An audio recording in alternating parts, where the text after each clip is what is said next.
O deserto da Líbia não perdoa erros. Ele não grita, não ameaça, não negocia. Ele apenas espera. Em maio de 1942, Erwin Rommel sabia disso melhor do que ninguém. O Afrika Korps estava esticado além do limite. Combustível contado em horas, não em dias. Munição chegando atrasada. Tropas exaustas depois de meses de manobras sob um sol que derretia motores e homens da mesma forma. Do outro lado, o exército britânico acreditava finalmente ter criado uma linha defensiva sólida. Campos minados, posições fortificadas, infantaria entrincheirada. A chamada linha de Gazala parecia, no mapa, intransponível, mas mapas mentem. Rommel tinha diante de si uma escolha simples e brutal: ou recuava, preservando forças para uma guerra mais lenta, ou apostava tudo em uma manobra que, se falhasse, significaria o colapso completo do Afrika Korps no meio do deserto. Não havia plano B, não havia reservas, não havia espaço para correção. E ainda assim ele avançou. O que se seguiu não foi uma ofensiva limpa, nem uma blitzkrieg clássica como na França ou na Polônia. Foi algo mais caótico, mais arriscado, uma corrida desesperada em arco pelo sul, longe das estradas, longe da logística, com tanques avançando onde ninguém esperava e unidades lutando isoladas, sem saber se ainda faziam parte de um exército vencedor ou de um desastre em câmera lenta. Durante dias, ninguém teve controle real da batalha. Nem os britânicos, nem os alemães, nem mesmo Rommel. A Batalha de Gazala não foi vencida pela força bruta. Ela foi decidida por decisões tomadas no limite, por erros de cálculo, por apostas feitas quando a margem de erro já havia desaparecido. E quando a poeira baixou, o deserto havia escolhido seu lado. Antes de continuar, comenta aqui de onde você está assistindo esse vídeo, cidade e país. E se você gosta de histórias onde decisões reais mudaram o rumo da guerra, se inscreve no canal. Aqui, cada batalha é contada do ponto de vista de quem viveu o limite. A Batalha de Gazala não começou em maio de 1942. Ela começou meses antes, em decisões tomadas longe do campo de batalha, em escritórios abafados no Cairo, em ordens contraditórias vindas de Londres e em relatórios ignorados pelo alto comando alemão em Berlim. Depois da Operação Crusader, no fim de 1941, a situação no norte da África era instável para ambos os lados. Os britânicos haviam conseguido aliviar o cerco de Tobruk, forçando o Afrika Korps a recuar centenas de quilômetros para o oeste. Para o público aliado, aquilo soava como uma vitória decisiva. Para os comandantes no terreno, era apenas uma pausa. Erwin Rommel sabia que não podia vencer a guerra no deserto com defesas estáticas. Seu exército dependia de movimento, surpresa e iniciativa. Mas havia um problema que não aparecia nos discursos: logística. Cada quilômetro avançado afastava ainda mais suas forças dos portos, dos depósitos de combustível e das linhas de suprimento. O Mediterrâneo estava cada vez mais hostil aos comboios do eixo, pressionados pela Marinha Real Britânica e pela crescente presença aérea aliada. Ainda assim, Rommel reconstruiu suas forças com o que tinha: tanques Panzer III e IV remendados, unidades italianas reagrupadas, artilharia reaproveitada. Não era um exército descansado, era um exército experiente e perigosamente confiante. Do lado britânico, a leitura era diferente. A derrota anterior de Rommel criara uma sensação de que ele havia sido finalmente contido. O novo comandante do 8º Exército, Neil Ritchie, herdou uma estratégia que priorizava defesa em profundidade.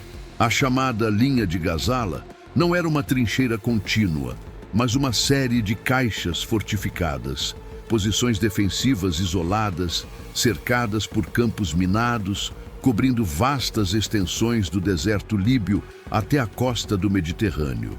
No papel, parecia engenhoso. Na prática, exigia coordenação perfeita. Cada box dependia de apoio mútuo, comunicação eficiente e reação rápida. Mas o deserto não favorece ordens longas nem decisões lentas. Distâncias distorcem o tempo. Poeira engole sinais. E um atraso de minutos pode se transformar em horas. Os britânicos acreditavam que haviam finalmente resolvido o problema Rommel, forçá-lo a atacar posições preparadas, minadas e defendidas por infantaria e artilharia.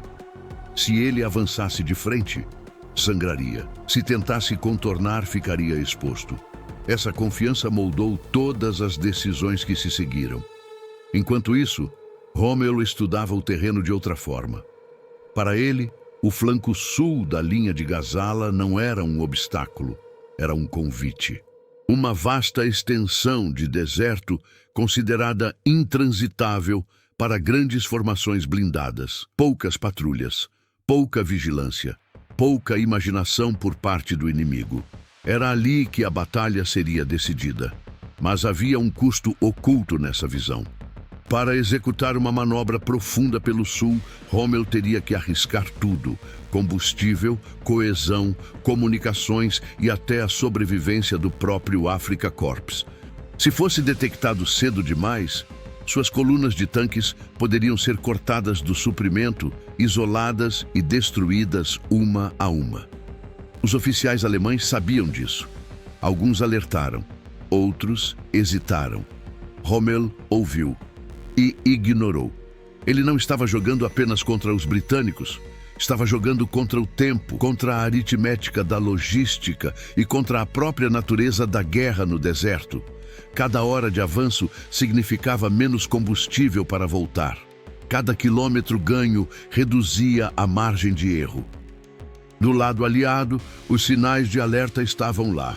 Relatórios de reconhecimento, movimentações estranhas no sul, silêncio incomum em setores onde antes havia atividade inimiga. Mas a crença na linha de Gazala como solução definitiva abafou essas preocupações. Era a armadilha clássica da guerra, confiar demais no plano e de menos no inimigo. Quando maio de 1942 começou, ambos os exércitos estavam posicionados. Um acreditava estar protegido por uma defesa moderna e racional. O outro preparava uma aposta que só funcionaria se o adversário continuasse acreditando nisso até ser tarde demais. A batalha de Gazala estava prestes a começar, não como um choque frontal, mas como uma manobra que colocaria todo o norte da África em movimento. E quando os primeiros tanques avançassem para o sul, ninguém ainda entenderia que aquela não era apenas mais uma ofensiva. Era uma aposta total, feita quando já não havia espaço para recuar. O ataque começou antes que os britânicos entendessem que uma batalha havia de fato começado.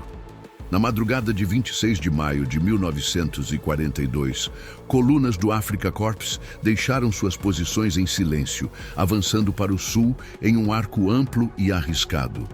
Não era um ataque frontal contra a linha de Gazala. Era algo mais perigoso, uma manobra profunda, longe das estradas, longe da proteção da artilharia fixa, apostando que a surpresa compensaria a falta de segurança. Erwin Rommel estava liderando pessoalmente o movimento. Um sinal claro de que aquela não era uma operação rotineira. Durante as primeiras horas, a poeira levantada pelos tanques alemães e italianos confundiu os observadores aliados. Relatórios chegavam fragmentados.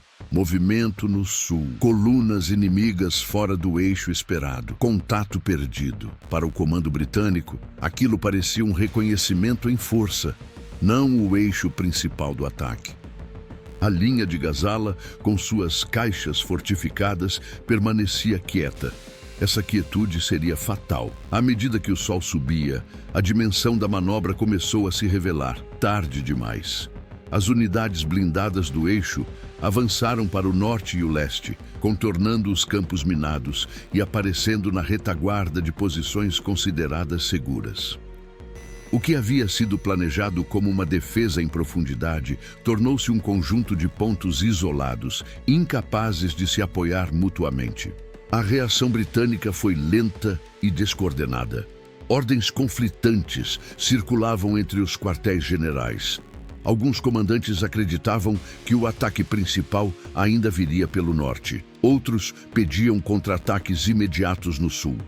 O resultado foi uma série de movimentos parciais, sem massa suficiente para deter o avanço alemão. Tanques eram enviados sem infantaria. Infantaria avançava sem cobertura aérea. E no deserto, erros assim se pagam rápido. O ponto crítico veio quando Rommel decidiu empurrar ainda mais suas forças para dentro do dispositivo inimigo, mesmo com o combustível chegando ao limite. A essa altura, o risco era extremo. Se os britânicos conseguissem fechar o arco, as unidades do eixo poderiam ficar cercadas, sem suprimento e sem rota de retirada. Alguns oficiais alemães chamaram aquele setor de caldeirão, um espaço onde ambos os lados se comprimiam em combates confusos a curta distância sob fogo constante. Mas o colapso britânico não veio de um único golpe. Ele se deu em camadas. Primeiro, a perda de consciência situacional. Depois, a quebra da iniciativa. Por fim, a incapacidade de decidir. Cada box da linha de Gazala lutava sua própria batalha, sem saber o que acontecia ao lado. Comunicações falhavam, mapas ficavam obsoletos em poucas horas. A guerra, planejada para ser controlada, tornava-se improviso. Enquanto isso, Rommel explorava cada hesitação. Ele não buscava destruir tudo de uma vez, buscava desorganizar. Atacava onde a defesa era mais fraca, recuava antes de um contra-ataque consistente e reaparecia em outro ponto. Era uma guerra de movimento levada ao limite, não pela velocidade absoluta, mas pela capacidade de manter o inimigo reagindo, nunca agindo.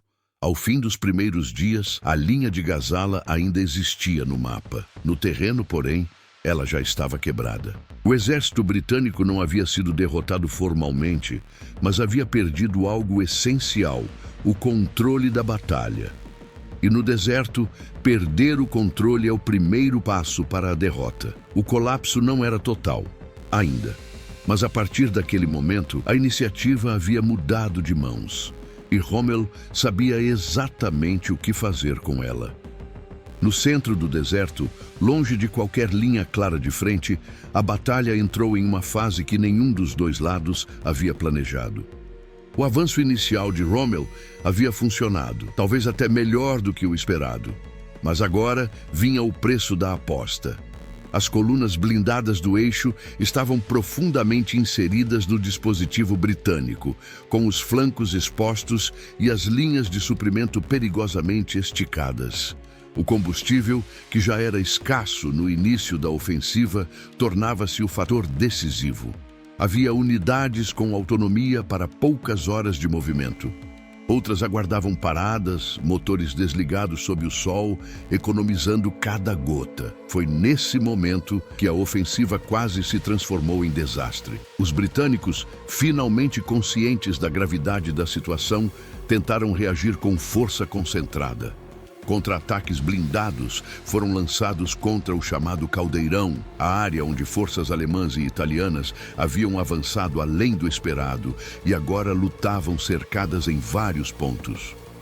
Se esses ataques conseguissem quebrar a coesão do Afrika Korps, a manobra de Rommel não apenas falharia, ela destruiria seu exército. Por alguns dias, o destino da batalha ficou suspenso no ar. Tanques combatiam a distâncias cada vez menores.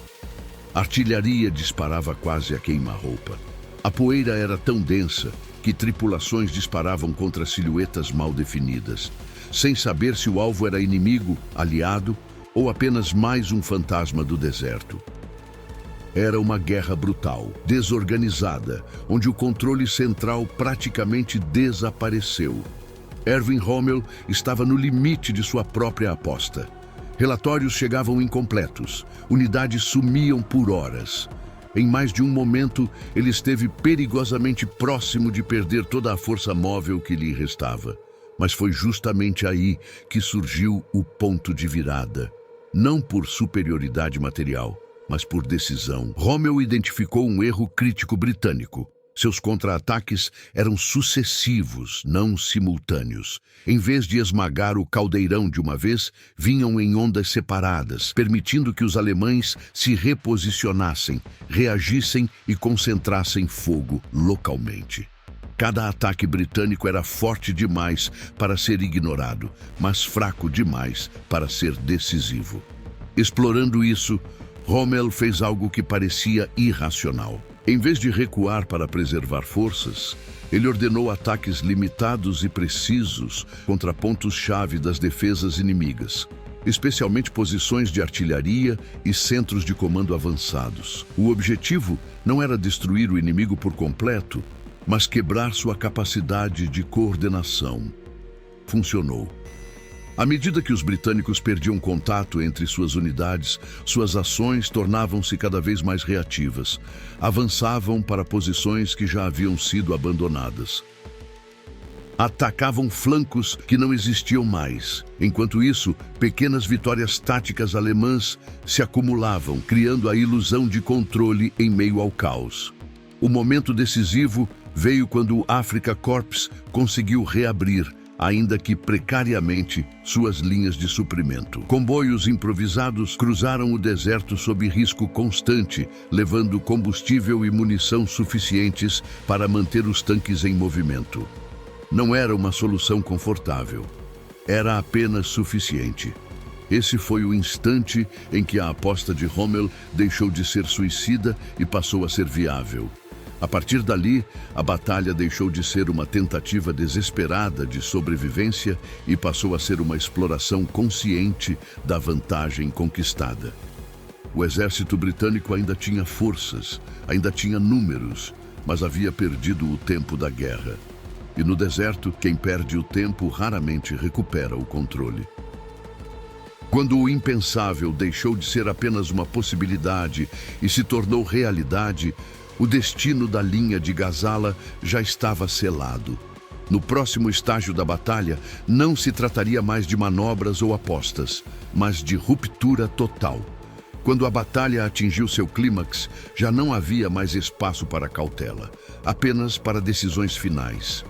Com as linhas de suprimento temporariamente restabelecidas, Rommel passou da sobrevivência à ofensiva deliberada. O alvo não era mais a linha de Gazala como um conceito defensivo, mas seus pontos vitais, posições isoladas que sustentavam todo o sistema britânico. Entre elas, uma se destacava pela importância estratégica e simbólica, Bir Hakeim. A posição, defendida por forças francesas livres, resistia há dias sob ataques contínuos. Para os britânicos, Bir Hakeim era uma âncora no flanco sul. Para Rommel, era uma ameaça constante às suas rotas de movimento.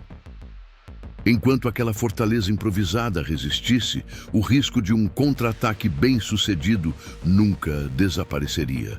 O ataque final contra Bir Hakeim foi brutal. A artilharia martelou as posições defensivas.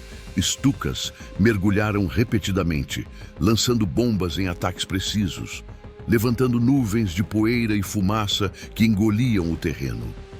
As tropas no interior da posição lutavam cercadas, com suprimentos cada vez mais escassos, conscientes de que cada hora de resistência custava caro ao inimigo, mas também a elas mesmas. Quando Bir Hakeim finalmente caiu, o efeito foi imediato. A linha de Gazala, já fragilizada, perdeu sua última coesão real. O flanco sul estava aberto. As caixas defensivas, antes pensadas como peças de um sistema integrado, tornaram-se obstáculos isolados em um campo de batalha, agora dominado pela mobilidade alemã. Foi nesse momento que a batalha deixou de ser uma série de confrontos locais e se transformou em uma ruptura em cadeia. Rommel lançou suas forças móveis contra posições britânicas que já não conseguiam se apoiar mutuamente. Tanques avançavam rapidamente, cortando rotas de retirada, capturando depósitos, forçando rendições. Unidades britânicas recuavam em desordem, muitas vezes sem saber para onde ir. O que restava da linha de Gazala desmoronava não por falta de coragem, mas por falta de estrutura. O clímax não foi marcado por um único confronto decisivo, mas por uma sucessão de colapsos rápidos. Cada posição abandonada acelerava a queda da próxima. Cada recuo criava novos vazios no dispositivo defensivo. A guerra que os britânicos esperavam controlar com planejamento e preparação, agora era ditada pela velocidade do inimigo. Do lado alemão, o risco ainda existia, mas agora era um risco calculado. Rommel pressionava sabendo que se desse tempo ao adversário, a vantagem poderia desaparecer. Não havia espaço para pausa, não havia espaço para consolidação completa. A ordem era avançar enquanto o inimigo ainda estivesse desorientado.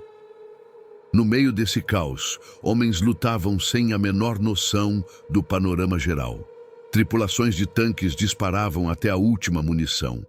Infantaria avançava sob fogo cruzado, guiada mais pelo instinto do que por ordens claras. Era a guerra reduzida à sua essência: sobreviver, avançar, não ceder.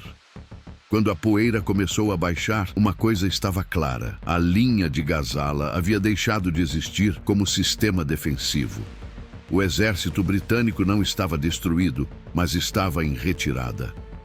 E essa retirada não era organizada, era imposta. O clímax da batalha não terminou com uma vitória celebrada no campo, mas com um silêncio pesado no deserto. O tipo de silêncio que surge quando uma força percebe tarde demais que perdeu a iniciativa de forma irreversível. A partir daquele ponto, a pergunta já não era se Rommel venceria Gazala. Era até onde ele conseguiria ir antes que o deserto cobrasse novamente o preço da aposta. A vitória em Gazala não foi um fim, foi uma abertura. Quando as forças britânicas começaram a recuar, o fizeram sob pressão constante, sem tempo para reorganização ou reflexão estratégica. O que havia sido planejado como uma retirada controlada rapidamente se transformou em uma corrida para evitar o cerco completo. Estradas se congestionaram com veículos militares, feridos, depósitos móveis sendo abandonados às pressas. O deserto, mais uma vez, ampliava cada erro. Rommel não desperdiçou o momento. Ele sabia que a maior vantagem conquistada em Gazala não era territorial, mas psicológica.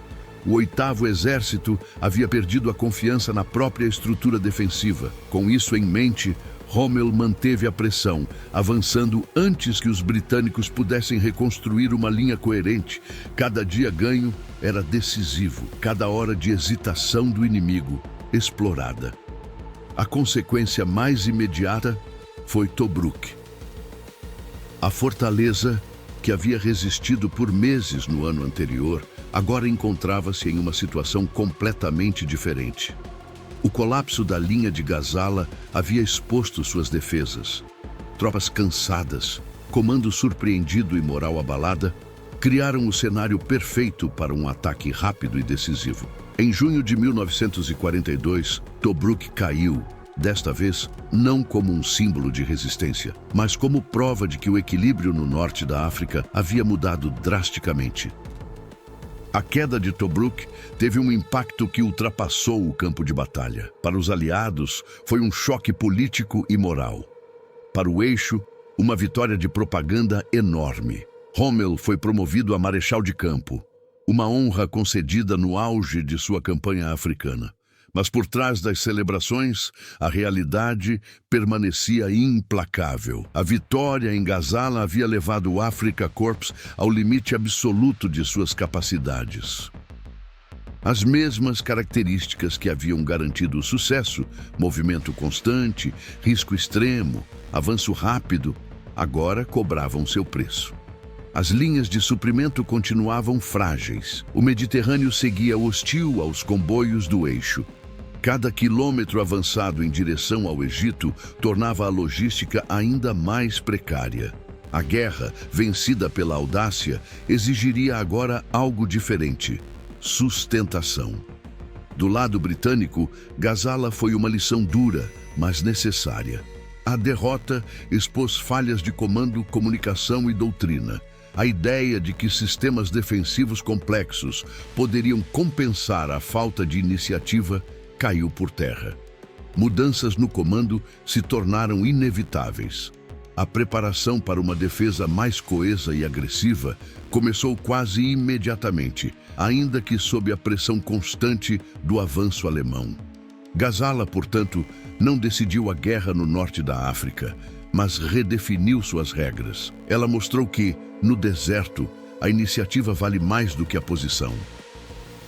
Que a rigidez é uma fraqueza e que apostas feitas no limite podem funcionar uma vez, mas raramente funcionam duas vezes seguidas. Rommel havia levado sua manobra ao extremo e vencido. Mas o deserto não esquece. À frente aguardava El Alamein, um terreno diferente, um inimigo aprendendo rápido e uma margem de erro que já não existia. A aposta de Ghazala rendera sua recompensa máxima. O próximo movimento, porém, exigiria mais do que ousadia. Exigiria sobrevivência em um jogo onde o limite já havia sido ultrapassado. A Batalha de Ghazala não entrou para a história como um confronto limpo, organizado ou previsível. Ela ficou marcada como uma decisão tomada quando todas as margens de segurança já haviam desaparecido. Rommel venceu porque apostou quando recuar parecia a única opção sensata. Não venceu por ter mais homens, mais tanques ou uma logística superior. Venceu porque entendeu, antes do inimigo, que aquela guerra não seria decidida por linhas no mapa, mas por iniciativa, tempo e coragem para agir no limite do aceitável. Mas Ghazala também deixou um aviso silencioso. A mesma audácia que abriu o caminho para Tobruk empurrou o Afrika Korps para um ponto sem retorno. Cada vitória aprofundava o problema que nunca foi resolvido: suprimento, desgaste, distância. O deserto havia permitido a aposta, mas não prometera sustentá-la. Do lado britânico, a derrota foi amarga, porém transformadora. Ghazala destruiu ilusões, expôs erros e forçou mudanças que meses depois fariam diferença decisiva. A guerra no norte da África entrou em uma nova fase, menos baseada em improviso defensivo e mais focada em controle, coordenação e aprendizado rápido. Ghazala foi o auge da guerra de manobra no deserto, o momento em que a ousadia venceu. Depois dela, o espaço para apostas diminuiu. O terreno ficou mais estreito, o inimigo mais atento e o preço dos erros absoluto. No silêncio que se seguiu, o deserto permaneceu o mesmo, implacável, indiferente, apenas aguardando a próxima decisão tomada no limite.